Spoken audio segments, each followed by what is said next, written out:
ተኸታተልቲ ናይዛ ቻናል ተስፋ ይገብር ኩልኩም ሰላም ክትህሉ ከም ትልሙድ ሎሚ እውን ብሓድሽ ቪድዮ ተመሊሰኩም ኣለኹ።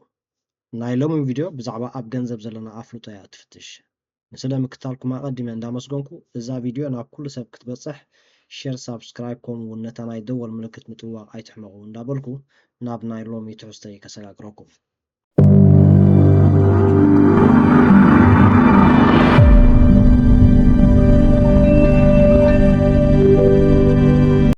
تسعة ميتاويت سبات زي فلتو تصلي مستير بزعبا جنزب على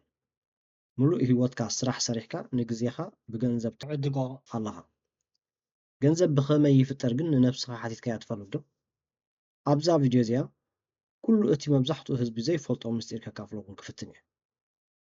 التحاكم سفرتكم كم تسنبدور قصنية بمجمرة جنزب كبهال كله باتيرا مالتيو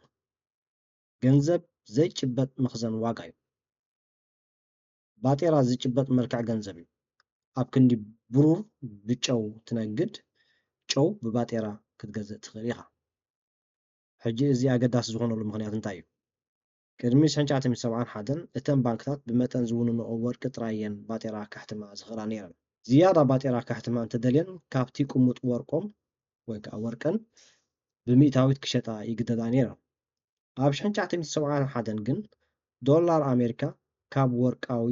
መለክዒ ተኣልዩ ካብ ሽዑ ጀሚሩ ድማ ባጤራ ብዝኾነ ነገራት ከም በዓል ወርቂ ብሩር ፕላቲኒየም ከም ዘይትመን ተገይሩ ሎሚ ባንክታት ክንዲ ዝደለይኦ ባጤራ ካሕትማ ይኽእላ እየን እዚኣ እያ እታ ቀዳመይቲ ምስጢር ክነግረኩም ዘለኹ እታ ካልኣይቲ ክነግረኩም ደልየ ዘለኹ ምስጢር ንምፍላጥ ምሳይ ፅኑሑ ብመልክዕ ወረቐትን ሳንቲምን ዝርከብ ባጤራ ካብ ገንዘብ ዓለም 3 ሚእታዊ ጥራይ እዩ እቲ ካልእ 97 ሚእታዊት ግን ዕዳ እዩ እዚ እንታይ ማለት እዩ ክገልፀልኩም እየ ገዛ ክትገዝእ ከም እትደሊ እሞ ሕሰብ ወይ ሕሰቢ ሓደ ባንክ 500,000 ሞርጌጅ ይህበካ እቲ 500,000 ቅድሚ ሕጂ ኣይነበረን ኣብቲ ናይ ባንክ ዳታቤዝ ስክሪን ውሑዳት ቁፅራት ብምፅሓፍ ጥራይ እዮም ፈጢሮሞ ስለዚ ብኻልእ ኣዘራርባ ካብ ባንክ ልቓሕ ምስ እትረክብ ካብ ቀጢን ኣየር ዝተፈጥረ ገንዘብ ኢኻ ትረክብ ዘለኻ ሕጂ እዚ ምፍላጥ ኣገዳስነት ዝኾነሉ ስለምንታይ እዩ መንግስቲ ገንዘብ ምስ ዘድልዮ ናብ ማእከላይ ባንክ ብምኻድ ልቓሕ ይሓትት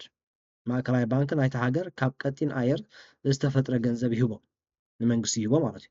ከም ኣምሳያ ናይቲ ካብቲ ባንክ ዝረኸቦ ገንዘብ ነቲ ሃገራዊ ባንክ መንግስታዊ ቦንድ ይሸጠሉ እዚ ሓድሽ ዝፍጠር ገንዘብ ነቲ ባጤራ ናይቲ ሃገር ዝቕባበ የኸትለሉ እሞ ነቲ ዘሎ ገንዘብ ዋጋ የጉድሎ ወይ ከዓ ብኻልእ ኣዘራርባ እንታይ ንብሎ ነዚ ኢንፍሌሽን ንብሎ ስለምንታይ እዚ ዝነግረኩም ዘለኹ ኣስተውዕሉ